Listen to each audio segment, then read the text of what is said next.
LGBTQ 1 Minute News. Let's queer up health. Trevor Project may be excluded from revived LGBTQ plus 988 crisis service that it helped create. The Trump administration's plan to restore the LGBTQ plus youth option on the national 988 Suicide and Crisis Lifeline is facing new controversy, as the Trevor Project, the organization that created the service, may be excluded from participating.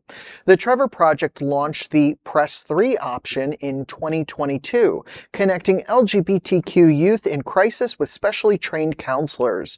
During its 3 years of operation, the service handled about 1.6 million contacts before it was eliminated in July of 2025 after the Trump administration cited a lack of funding.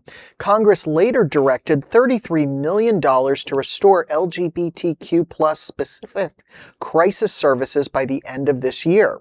However, the nonprofit administering 988 is limiting applications to crisis centers that are currently active members of the network. Because the Trevor Project's specialized service was canceled last year, it is not currently considered eligible. Wow, it's like they didn't have the money for it. It had to be allocated. $33 million had to be allocated through Congress, but you could find money for endless wars. You could find money for regime changes and the stupid ballroom, ballroom plaques, fake gold in the Oval Office. You can't get that gold anywhere, supposedly, except at Home Depot and Lowe's. They can find money for anything that they want, but when it comes to hurting people and it comes to hurting our community specifically, and in a lot of instances, sorry, there's no money for that. What they do have is an unlimited amount of hate. And it's unfortunate. A lot of these stories that we talk about, the only thing you can really say is that's really unfortunate.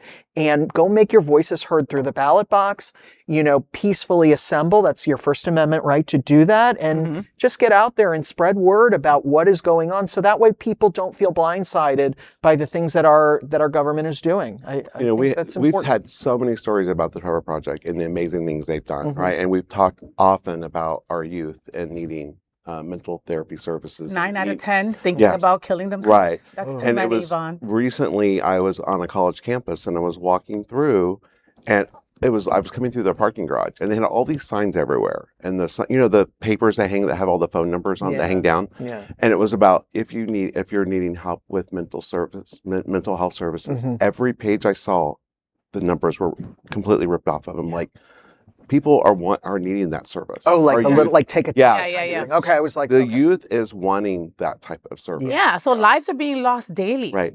Okay, and nobody's talking about that. You want to bring back the LGBTQ crisis line without the organization that helped build it? Right. That's like reopening a hospital and locking out the doctors. Like, come on. Yeah. Right. Yeah. Protocols, right? And who are the ones at risk? These kids. Right.